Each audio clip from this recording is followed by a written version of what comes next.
Ici, le Gentle Dawn à quiconque peut nous entendre. Nous sommes désarmés. Nous transportons des réfugiés, enfants, anciens, blessés. Nous ne voulons de mal à personne. Nous n'avons franchi aucune frontière, mais ils nous traquent malgré tout. S'il vous plaît, si quelqu'un m'entend, aidez-nous. La voix du capitaine Velcho vacillait, rauque, étranglé d'épuisement et de peur. Sa fourrure argentée, maculée de suie et de sang séché, collait à ses tempes. Autour d'elle, la passerelle du vaisseau tremblait sous les secousses, les panneaux de contrôle éclatant parfois en gerbes d'étincelles bleutées. Les lumières de secours projetaient des ombres déformées sur les parois fendillées. Une odeur âcre d'ozone et de métal brûlé flottait dans l'air.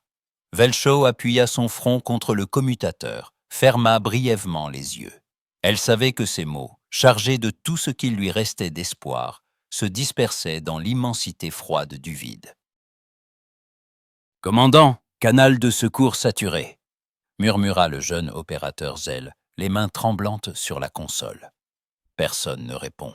« Continuez d'émettre », souffla Velcho, refusant de céder à la panique. Au loin, à travers l'unique baie intacte, la traînée de feu du vaisseau fuyait sur l'obscurité ponctuée d'étoiles.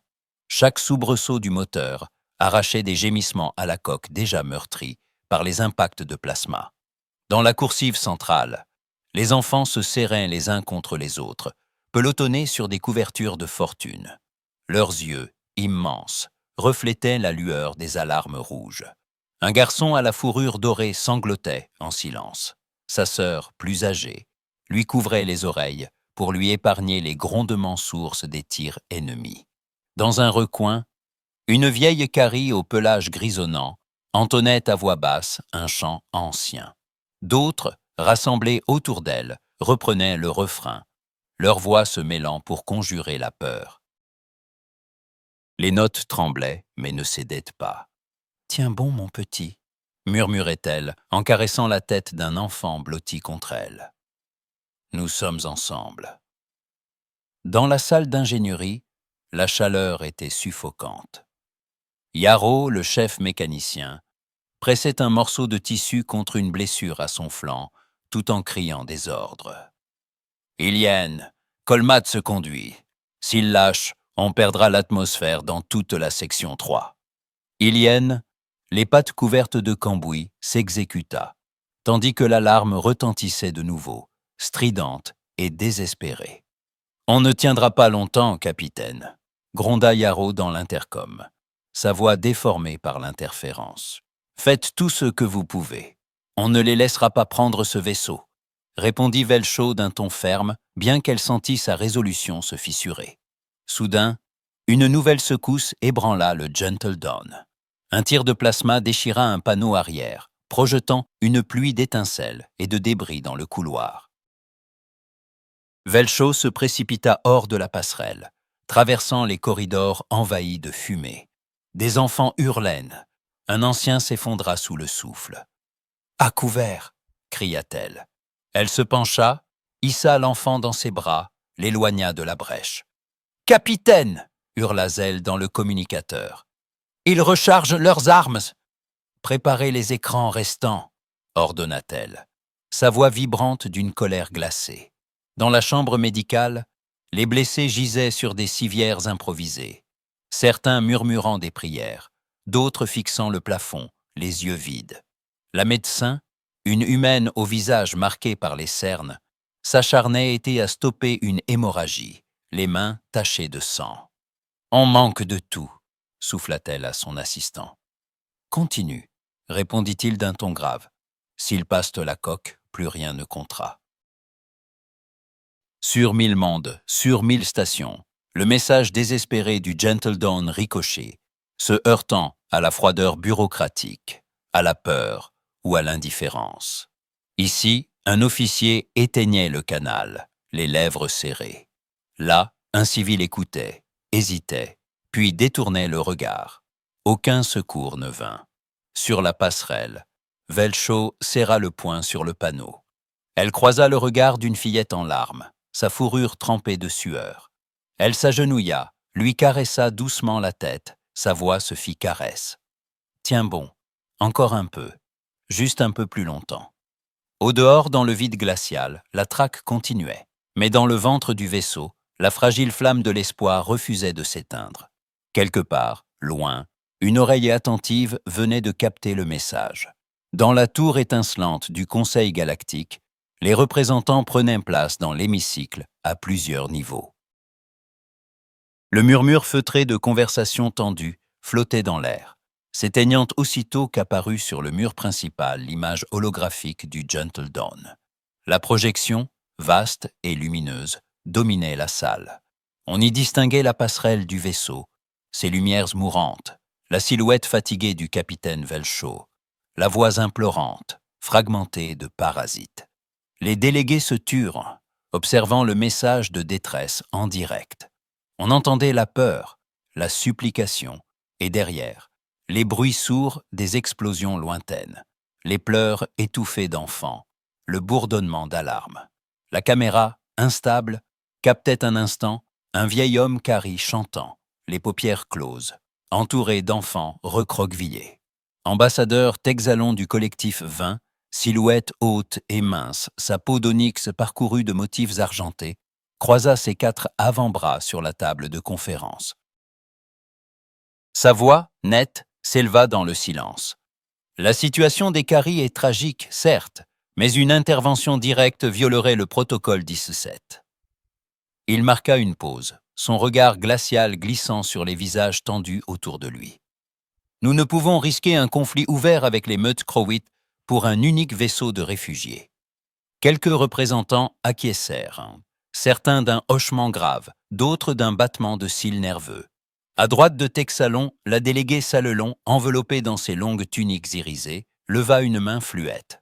Le collectif Salelon propose d'observer et de documenter la situation, déclara-t-elle d'une voix calme, ses yeux translucides fixés sur l'image de l'enfant qui pleurait à l'écran. Nous pourrons ensuite présenter un rapport complet lors du prochain sommet. L'ambassadeur Tilmac des Ligues de l'Orion, massif et cuirassé de plaques chitineuses, gronda. Une observation n'aidera personne à bord du vaisseau. Mais il s'arrêta, croisant le regard de Texalon et mesurant l'inflexibilité qui y brillait. Sur l'écran, un nouveau souffle de plasma fit vibrer la coque du Gentle Dawn. La caméra vacilla, révélant des couloirs envahis de fumée, des enfants agrippés aux jambes de leur mère, le visage tordu par la peur. Le chant de l'ancien vacilla, puis reprit, plus faible, mais tenace. Le président du conseil, un humain à la barbe d'argent, abaissa lentement son marteau de cristal. Le vote est demandé, intervention ou observation. Les délégués activèrent leur console. Les symboles lumineux s'illuminèrent un à un, projetant sur la salle une lumière froide et indifférente. Texalon reprit la parole, la voix tranchante. Si nous intervenons, c'est tout le fragile équilibre du secteur qui s'effondre. Les Crowites sont déjà menacés de rompre le traité. Nous ne pouvons sacrifier la stabilité galactique pour 300 âmes, aussi innocentes soient-elles. Une murmure d'approbation s'éleva. De plus, le protocole d'X7 a été signé par tous.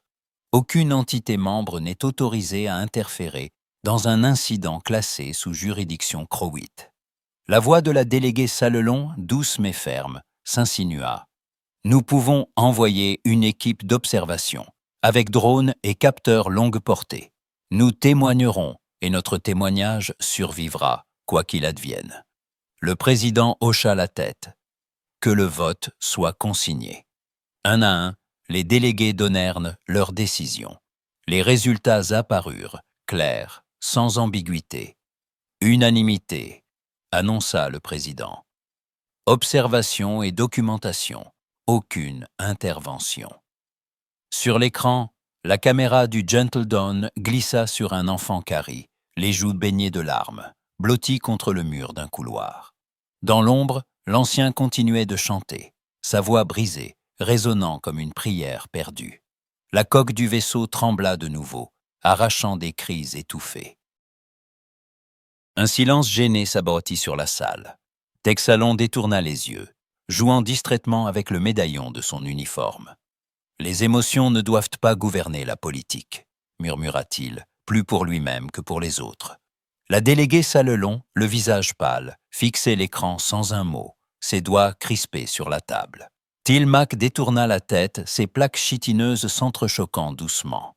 Le président du conseil se leva, la mine grave. Les conséquences d'un acte irréfléchi pourraient embraser des secteurs entiers. La sécurité de milliards ne saurait être compromise pour un vaisseau. Son regard passa sur la salle, cherchant l'approbation, n'y trouvant qu'un malaise tacite.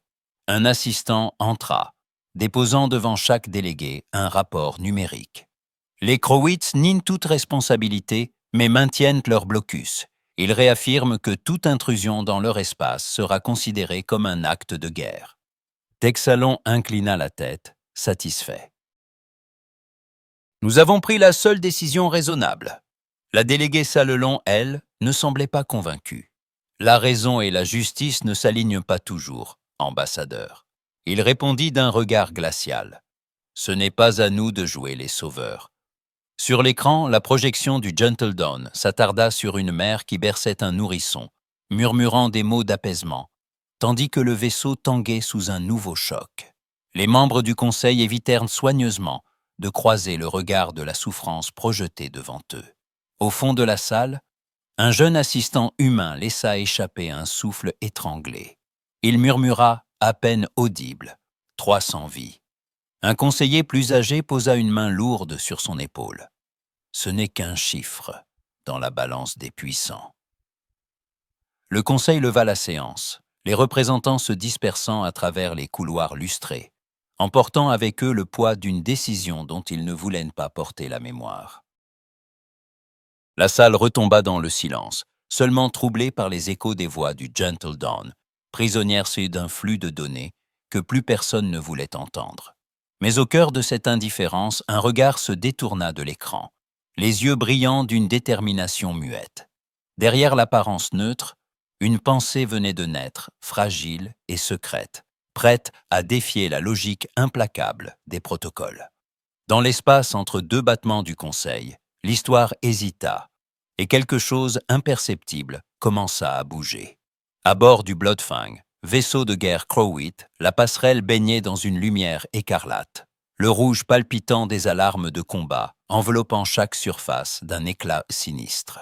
Commande Jargoth, massif, la fourrure sombre hérissée sous l'armure de bataille, se tenait devant la baie d'observation.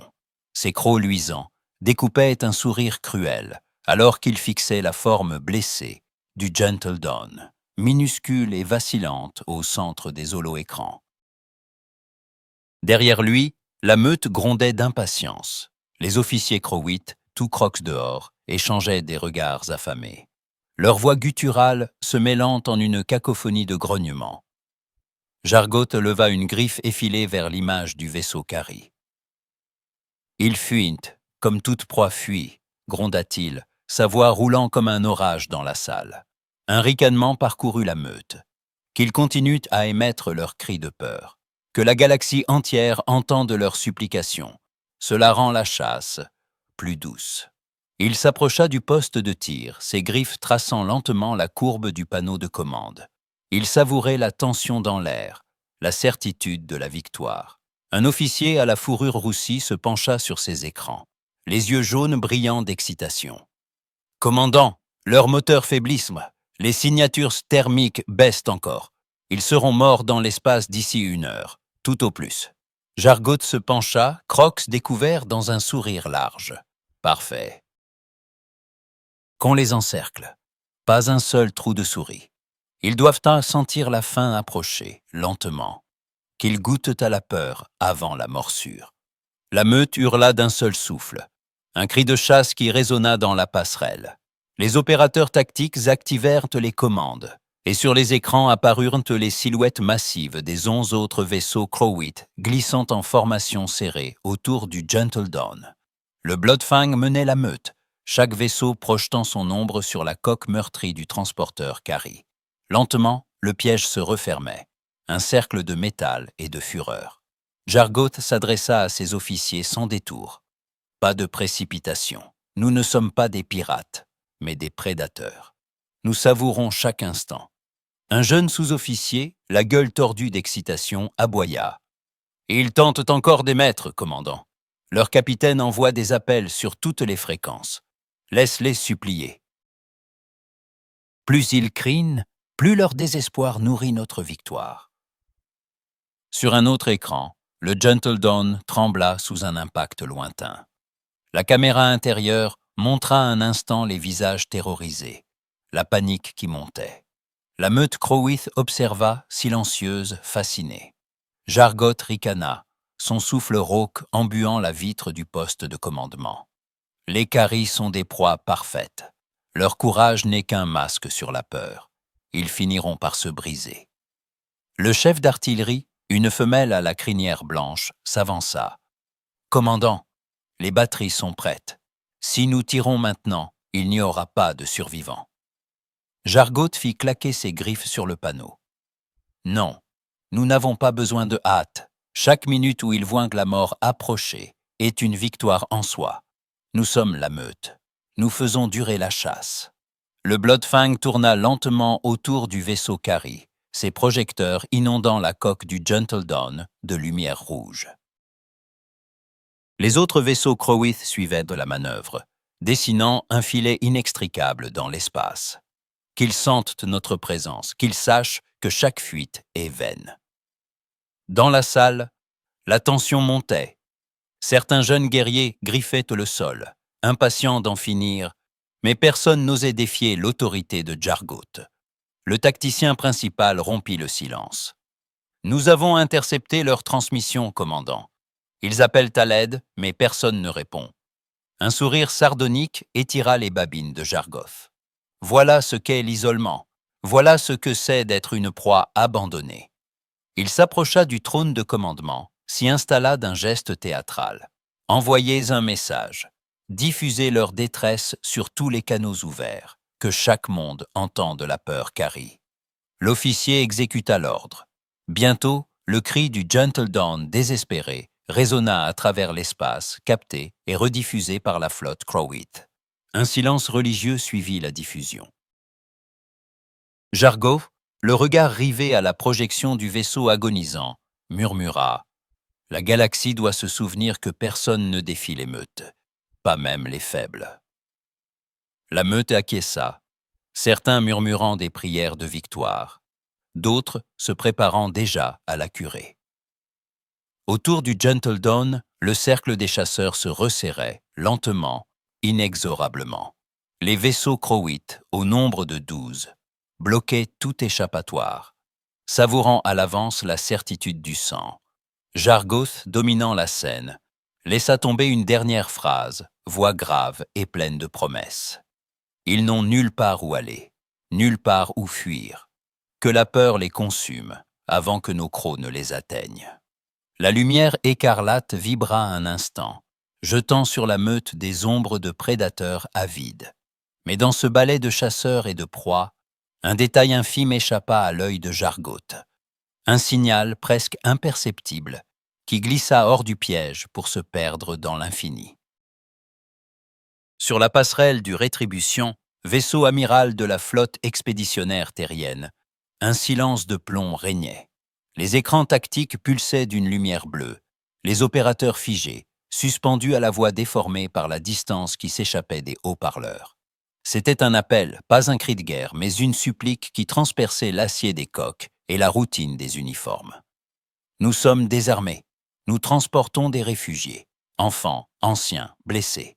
Nous ne voulons de mal à personne. Nous n'avons franchi aucune frontière, mais ils nous traquent malgré tout. S'il vous plaît, si quelqu'un m'entend, aidez-nous. » L'amiral Sarachen resta debout, droite comme une lame, les poings serrés derrière son dos. Ses yeux sombres se fermèrent un instant. Dans l'obscurité de ses paupières, elle vit le visage de sa fille, May, 7 ans, les yeux rieurs. Et par-dessus, tous les visages d'enfants qu'elle avait croisés sur 100 mondes. Elle entendit le silence de la passerelle emplir la pièce, chaque membre de son équipage retenant son souffle. Communication, distance de l'émetteur, demanda-t-elle sans ouvrir les yeux. Le lieutenant R, pâle mais précis, consulta ses relevés. 48 années-lumière, madame. À pleine poussée, 6 heures. Navigation, lança-t-elle, rouverte en saut monde. Tracez-moi un saut FTL direct dans ce système. Je me fiche de sortir en pleine portée de tir ennemi. Un murmure d'incrédulité traversa la passerelle. L'officier de navigation s'exécuta aussitôt, ses doigts courant sur les interfaces, recalculant les courbures spatio-temporelles. Le commandant Marcus Webb, son second, se pencha vers elle. Il parlait bas, la mâchoire crispée. « Amiral, nous n'avons reçu aucun ordre, aucun feu vert du Conseil, pas même un signal d'alerte officiel. Intervenir là-bas, c'est violer le protocole 17. » Les conséquences... La réponse de Sarah fut tranchante, sa voix vibrante d'une colère froide. « Marcus, il y a des enfants qui meurent à 48 années-lumière d'ici. Je ne demande pas la permission. » Elle tourna sur ses talons, embrassant la salle d'un regard de fer. « Le Retribution part. Tous les vaisseaux qui veulent suivre, bienvenue. Ceux qui ne veulent pas. Expliquez à vos petits-enfants pourquoi vous êtes restés derrière. » Un instant de silence, puis, comme une onde de choc, la résolution se propagea dans l'équipage. Le chef ingénieur leva le poing. « Générateur à pleine capacité, amiral. Les moteurs sont prêts à encaisser la poussée. » La responsable de l'armement, le regard dur, déclara « Batteries principales armées. Boucliers prêts à l'impact. » Au fond de la passerelle, les opérateurs se lançaient des regards nerveux mais déterminés. Webb croisa le regard de Sarah, puis hocha la tête. « Rétribution prête au saut, amiral. » À travers le réseau tactique, les canaux s'ouvrirent, transmettant la volonté de l'amiral à toute la flotte. Les capitaines des croiseurs et destroyers stériens s'affichèrent sur les écrans, la tension ciselée dans leurs traits. La capitaine Ramirez du Phoenix, la voix grave. « Nous sommes avec vous, Rétribution.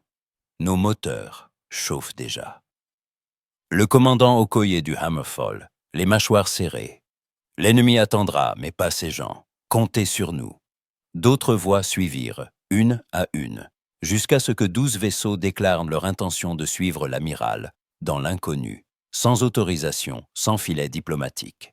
Dans la salle tactique, le capitaine du Thunderchild hésita, puis déclara « Amiral Shen, nous avons des familles à bord, mais si vous partez, nous partons aussi. » Sarah sentit sa gorge se serrer, mais n'en montra rien.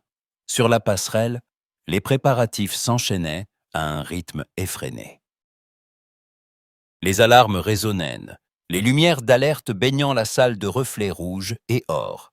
L'ingénierie annonça « Sauce FTL précalculée.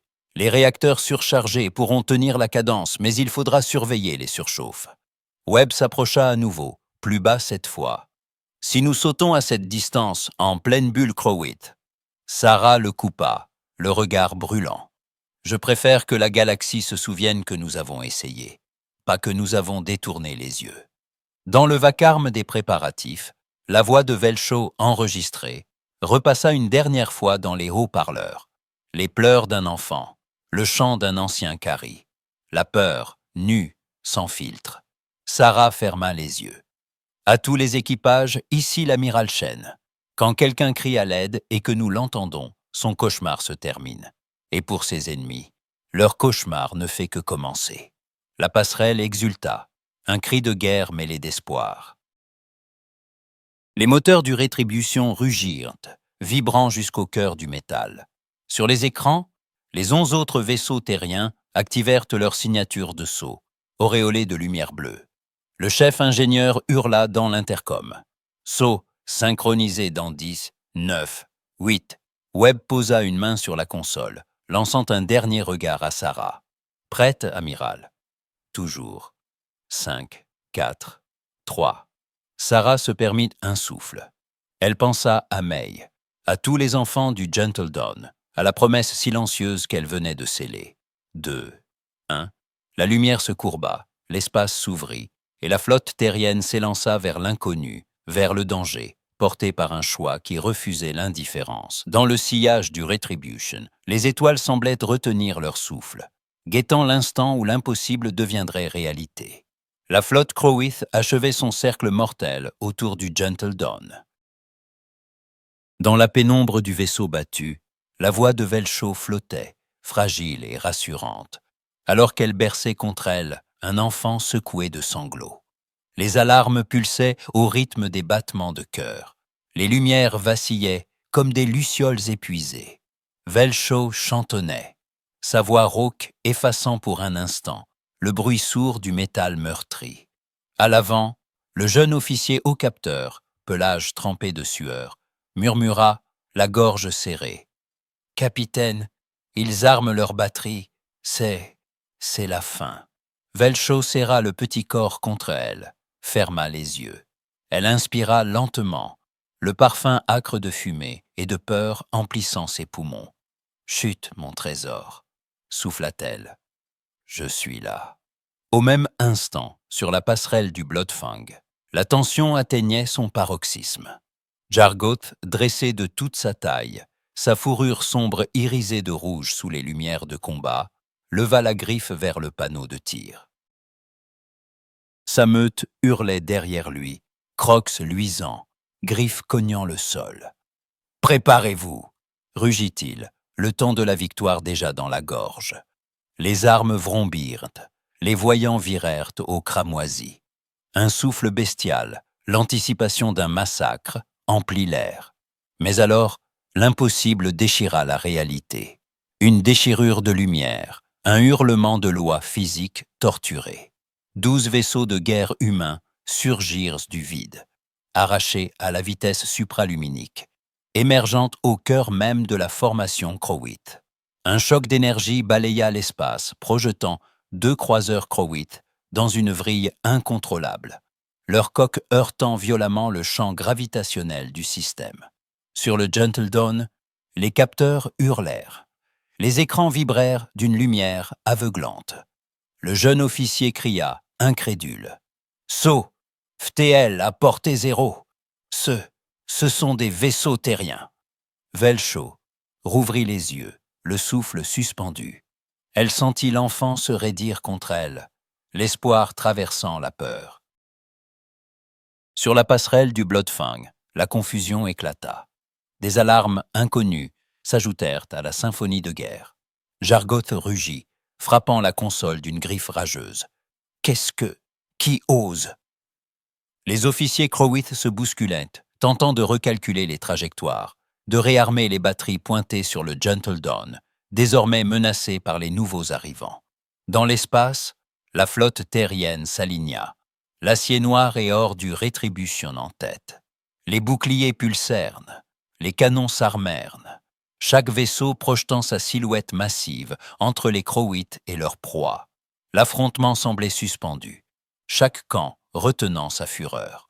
Et alors, sur toutes les fréquences, une voix s'imposa, calme et implacable, vibrante de cette autorité froide qu'on ne discute pas. Ici l'amiral Sarachen, flotte expéditionnaire terrienne. Vous visez des réfugiés désarmés. Vous avez 5 secondes pour désarmer vos systèmes et quitter la zone. Le message claqua, répété en Crowith, en standard galactique, en chaque dialecte connu des relais d'urgence. Sur le Gentle Dawn, le silence s'abattit.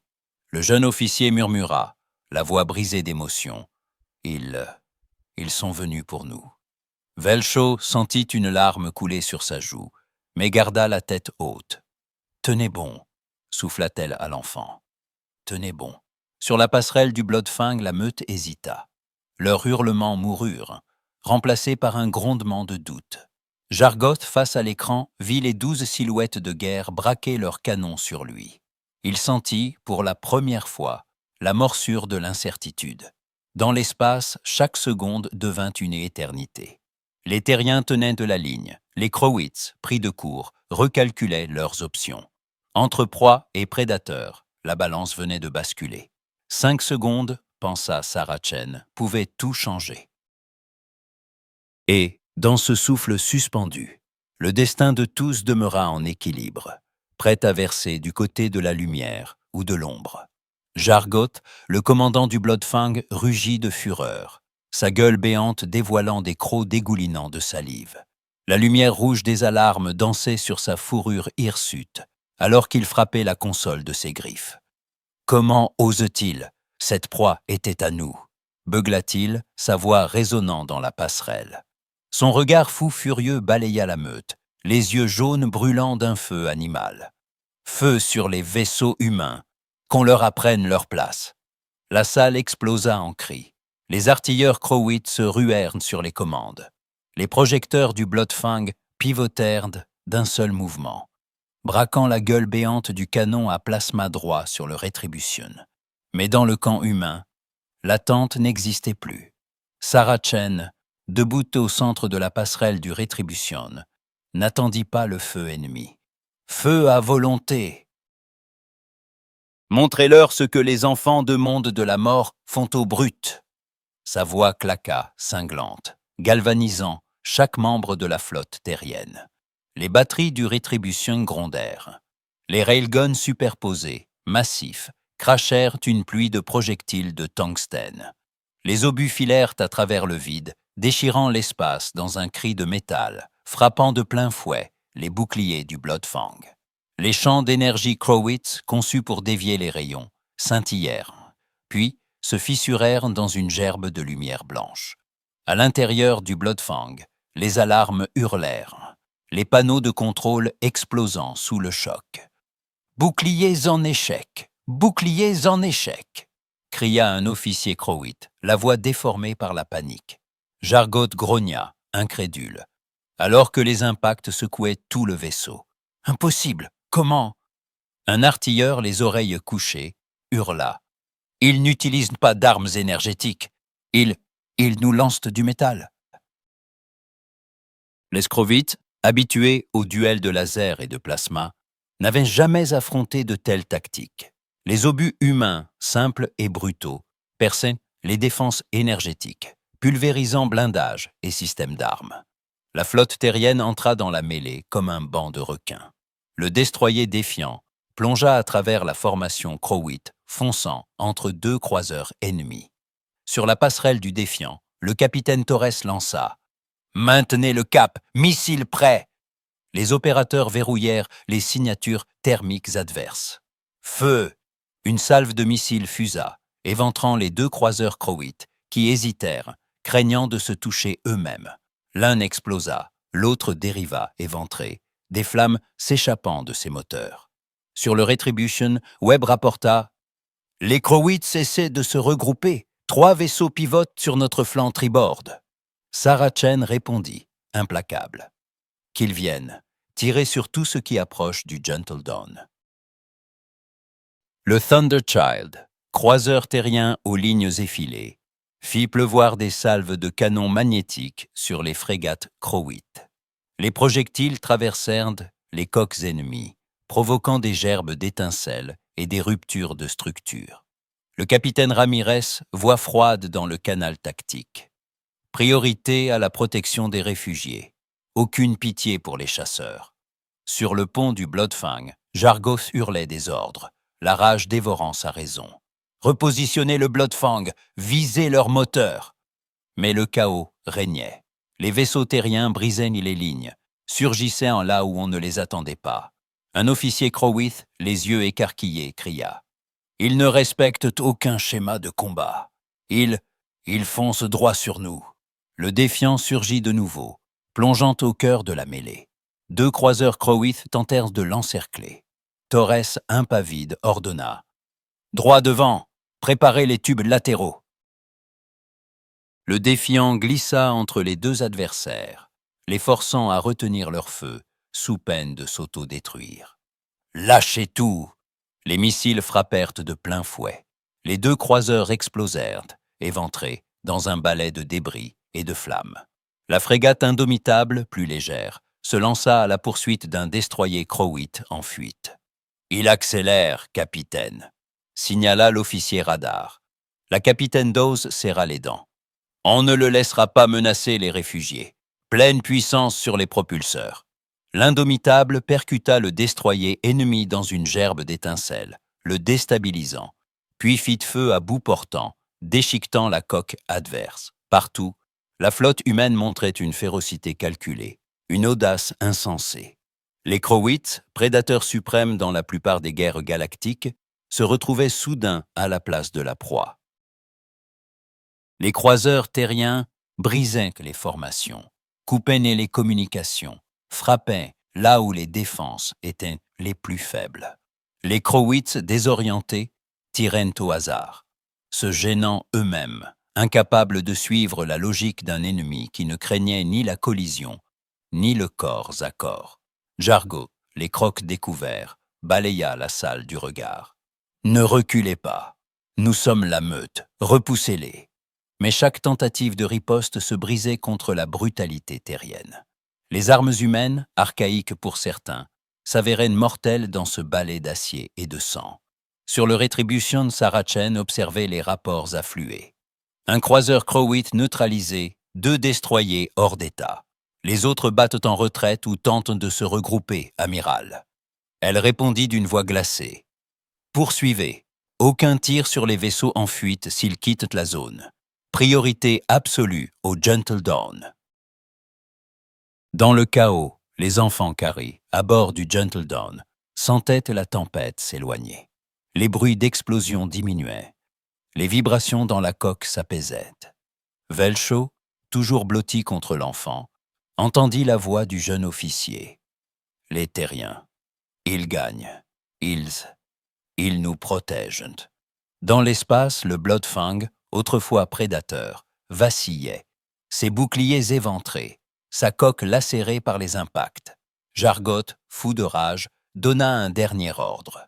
« Battez en retraite, toutes les unités, repli immédiat !» Mais il était trop tard. Les Crowites, apex de la chaîne galactique, venaient d'être surpassés par une meute plus féroce, plus imprévisible, et pour la première fois, terrifiés par l'éclat froid des yeux humains. Dans la lumière mourante des écrans de combat, le regard de Saracen était implacable. Les Crowites fuyaient, les réfugiés respiraient. Mais l'espace conservait encore la trace du choc, et la promesse que rien, désormais, ne serait plus comme avant. Saracen gardait les bras croisés, immobile au centre de la passerelle du Retribution, son regard dur rivé à l'affichage tactique. La bataille n'était pas terminée, pas tant que la menace planait encore. Autour d'elle, l'équipage attendait, les mains crispées sur les consoles, guettant le moindre ordre. La voix de Sarah fendit le silence, glacial. Ciblez leur vaisseau de commandement. Je veux parler à celui qui a cru que la chasse aux réfugiés était un sport. Le capitaine Webb confirma les mâchoires serrées. Railgun et missiles verrouillés sur le Bloodfang, amiral. À l'écran, la masse du vaisseau Crowit dominait toujours la mêlée. Mais ses boucliers vacillaient, tachetés de brèches ou suintaient des arcs électriques. Sarah serra les dents, la voix tranchante. Feu concentré, je veux que le Bloodfang comprenne à qui il a affaire. Le Rétribution ouvrit le bal. Les railguns mugirent, expédiant des projectiles de tungstène à une vitesse monstrueuse. Les missiles filèrent dans le sillage, dessinant des comètes de lumière. Les lasers sectionnaient les points faibles de la coque, brûlant le métal, ouvrant des plaies béantes dans l'armure du vaisseau ennemi. Sur le Bloodfang, le chaos régnait.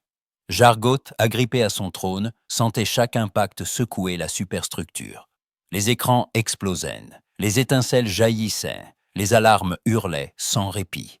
La meute hurlait, non plus de triomphe, mais de terreur animale. « Boucliers hors ligne !»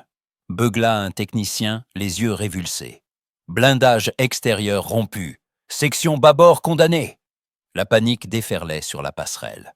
Un officier, le pelage hérissé, se tourna vers Jargot, la voix brisée. « Commandant, il faut battre en retraite. Ils vont nous anéantir. » Jargot rugit, la gorge écorchée par la colère et l'humiliation. « Nous sommes Crowites, nous ne fuyons pas !» Mais même en hurlant, il sentait la terreur suinter de chaque recoin du navire. Il jeta un regard à l'écran principal. Le Rétribution avançait, majestueux, implacable, ses armes prêtes à frapper le coup de grâce. À bord du Rétribution, Saracen ordonna d'un ton glacial. Canon principal, charge maximale. Webb acquiesça, lançant la séquence de tir. Un grondement sourd traversa le vaisseau, comme si l'espace lui-même retenait son souffle. Le canon principal tonna. Un rayon d'énergie bleue, pure et mortelle, fendit l'obscurité, frappant le Bloodfang de plein fouet. La coque du vaisseau Crowith craqua, des fissures géantes s'ouvrant dans le blindage. Dans un cri métallique, la superstructure se rompit. Le Bloodfang fut littéralement coupé en deux. Des parois d'urgence se rabattirent, enfermant la moitié survivante dans un cercueil d'acier, tandis que l'autre moitié, éventrée, laissait s'échapper dans le vide des dizaines de Crowith hurlant. La passerelle tangua. Jargoth, plaqué à son trône, vit son monde basculer. Sa meute, jadis si sûre d'elle, n'était plus qu'un amas de silhouettes paniquées, les crocs brisés par la peur. Le second de Jargoth, les yeux écarquillés, supplia. « Commandant, c'est fini. Il ne reste plus rien. Nous devons battre en retraite. » Jargoth sentit sa main trembler, l'odeur de la peur partout autour de lui. Sa voix, d'habitude si puissante, se fit rauque. « Nous sommes Crowith. » Mais la radio siffla. Sur toutes les fréquences, la voix de Saracen tomba, tranchante comme la glace. « Vous êtes encore en vie, commandant. C'était voulu. Je vous offre ce que vous n'avez jamais offert au Gentle Dawn, une chance. Ordonnez à votre flotte de cesser le feu maintenant. » Dans la demi-obscurité, Jargoth sentit le poids de sa défaite. Il fixa l'écran où le Rétribution attendait, canon chargé, et comprit que la domination Crowith venait de s'effondrer. Sa patte griffue glissa vers le micro. Un silence, puis sa voix, brisée, s'éleva. À toutes les unités. Crowith, cessez le feu. Retraite immédiate. Je répète, retraite. Les vaisseaux survivants, éventrés, désemparés, s'éparpillèrent dans l'espace, fuyant la zone de combat. Plus aucun hurlement de chasse, plus de certitude. La meute s'était brisée. Sur la passerelle du Retribution, Saracen garda le regard fixé sur l'écran, le visage impassible. Elle savait que cette victoire n'était qu'un avertissement, un prélude à des conséquences plus vastes encore. Mais pour l'instant, elle avait tenu sa promesse. Dans le silence revenu, la galaxie sentait le frémissement d'un nouvel ordre, un équilibre brisé, une peur nouvelle dans le regard des anciens prédateurs. Mais au cœur de la tempête, le sort des innocents avait, pour une fois, basculé du bon côté. Les alarmes du Gentle Dawn s'éteignirent brusquement, laissant derrière elles un silence irréel, presque oppressant. Les lumières de menace s'adoucirent. Sur la passerelle, Velshaw resta figé devant les écrans, les oreilles dressées, la respiration coupée. Les indicateurs de verrouillage, qui s'étaient illuminés un à un, clignotèrent puis disparurent. Les signatures des vaisseaux Crowith, jusque-là resserrés autour du transporteur Carrie, s'effaçaient des radars, se dispersant, filant à toute vitesse hors du champ de tir. Un instant, personne n'osa y croire. Le jeune officier capteur, encore tremblant, murmura « Capitaine, les chasseurs, ils partent. » Velshaw cligna des yeux, incrédule. Elle effleura la console, vérifia les données. « Ils fuient ?» Le silence de l'équipage n'était interrompu que par des sanglots étouffés, des murmures d'incrédulité, un éclat de rire nerveux. Au bout du couloir, des enfants, jusque-là pétrifiés, osèrent relever la tête. Un vieil ancien Carrie lâcha la main d'une fillette, les yeux embués de larmes. Velshaw sentit ses jambes céder. Elle s'appuya à la console, chuchotant. « Les chasseurs s'en vont, ils s'enfuient. » Un bip aigu coupa le silence. Le panneau de communication s'illumina. Une fréquence prioritaire, en surbrillance. Velshaw hésita une fraction de seconde, puis appuya. L'écran grésilla, puis laissa apparaître un visage humain, marqué par la fatigue mais empreint d'une douceur déterminée. Les yeux sombres et attentifs de l'amiral Saracen se posèrent sur elle. La voix de Sarah, calme et posée, emplit la passerelle. Gentle Dawn, ici l'amiral Sarah Chen de la flotte expéditionnaire terrienne.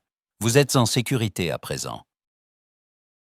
Nous envoyons des équipes de réparation et du personnel médical. Tenez encore un peu, je vous en prie. Le cauchemar est terminé. Velcho sentit la tension se dissoudre d'un coup. Elle sentit les larmes couler, incontrôlables, brûlantes. Elle éclata en sanglots, le visage enfoui dans ses pattes, incapable de répondre. Quand elle reprit enfin le contrôle, sa voix n'était qu'un souffle brisé. « Pourquoi? Pourquoi êtes-vous venu? Personne d'autre ne l'aurait fait. » Sarah lui adressa un sourire triste, empreint de cette tristesse que seuls ceux qui ont trop vu peuvent porter. Parce que sur Terre, nous avons un vieux proverbe. La seule chose nécessaire pour que le mal triomphe, c'est que les gens de bien ne fassent rien. Elle marqua une pause, cherchant le regard de Velcho au travers de la distance. « Nous vous avons entendu pleurer. Comment aurions-nous pu ne rien faire ?» Sur la passerelle du Gentle Dawn, l'équipage était silencieux, chaque mot de l'amiral résonnant comme une vague de chaleur. Des membres d'équipage s'effondrèrent en larmes, d'autres se serrèrent dans les bras, incrédules, soulagés, brisés par la tension relâchée. Dans les couloirs, les enfants observaient, fascinés, la voix humaine qui venait d'apparaître sur les haut-parleurs du vaisseau. Certains chuchotaient, d'autres riaient nerveusement, leurs regards mêlés de peur et d'espoir. Velcho essuya ses larmes, cherchant ses mots. « Je ne sais comment vous remercier. » Sarah secoua doucement la tête, le sourire toujours triste. Ce n'est pas la gratitude que nous attendons, c'est la promesse qu'un jour, si quelqu'un d'autre crie à l'aide, vous n'hésiterez pas non plus. Le panneau de communication s'illumina à nouveau, signalant l'approche des navettes terriennes. « Nos équipes arrivent, capitaine. Nous avons des médecins, des ingénieurs, de l'eau et des vivres. » « Tenez encore un peu, s'il vous plaît. » Velcho sentit la force revenir, portée par l'assurance calme de Sarah. Elle se redressa, le regard déterminé. « nous tiendrons, grâce à vous. » L'écran se coupa, laissant derrière lui un silence apaisé, chargé d'une gratitude muette. Les lumières de la passerelle reprirent en leur éclat normal. Dans les couloirs, la nouvelle se répandait déjà. La chasse était finie, le cauchemar s'achevait. Mais au fond des yeux de Velcho, une nouvelle certitude venait de naître. La peur, longtemps installée, reculait devant la lumière fragile mais tenace de l'espoir retrouvé. Et dans l'espace tout autour, le souvenir de ce choix, celui de ne pas détourner les yeux laissés, une empreinte que rien n'effacerait. La nouvelle se propagea à travers la galaxie comme une traînée de plasma, brûlant les réseaux d'information et les chaînes militaires, s'insinuant dans chaque centre de commandement, chaque république, chaque dictature. Sur des milliers de mondes, des milliards d'yeux fixés, incrédules, les images diffusées en boucle, des vaisseaux humains surgissant du néant, encerclant une flotte croïte, pulvérisant les prédateurs et arrachant à la mort un transporteur de réfugiés sans défense. Dans les capitales, les dirigeants interrompaient réunions et banquets, hypnotisés par la violence froide du Rétribution et de ses alliés. Les médias s'enflammaient. Flotte humaine défie les Croïts. Sauvetage spectaculaire de 300 innocents. Nouvelle ère de la diplomatie ou début d'une guerre totale. Au cœur de la tour du Conseil galactique, une session d'urgence fut convoquée. L'hémicycle, d'ordinaire théâtre de palabres feutrées, résonnait d'une tension sourde. Sur le mur principal, les images du combat défilaient. Projectiles de tungstène déchirant les boucliers, vaisseaux croïtes éventrés, le Gentle Dawn arraché à l'étau de la mort. L'ambassadeur Texalon du collectif 20, d'ordinaire si maître de lui, regardait les séquences, hébété. Il reprit la scène du début, zooma sur la flotte humaine surgissant du sceau FTL. « Ils sont arrivés en 4 heures, » murmura-t-il, incrédule. Nous étions encore en train de débattre des protocoles. Autour de lui, les conseillers se taisaient, certains pâles, d'autres le regard fuyant. La conseillère Shaheen, silhouette filiforme aux yeux d'ambre, rompit le silence. Ils ont violé les règlements galactiques. Ils ont franchi des frontières, engagé le combat sans autorisation. Techniquement, ils devraient être sanctionnés. Un autre conseiller, la voix lasse, répliqua. Ils ont sauvé 300 vies innocentes. Des êtres que nous avions, en toute connaissance de cause, abandonnés à leur sort. Le silence retomba, lourd, chargé de cette vérité gênante que nul ne voulait nommer. Les images repassaient en boucle. La voix de Sarah Chen, impitoyable. Les vaisseaux humains se dressant entre la proie et le prédateur.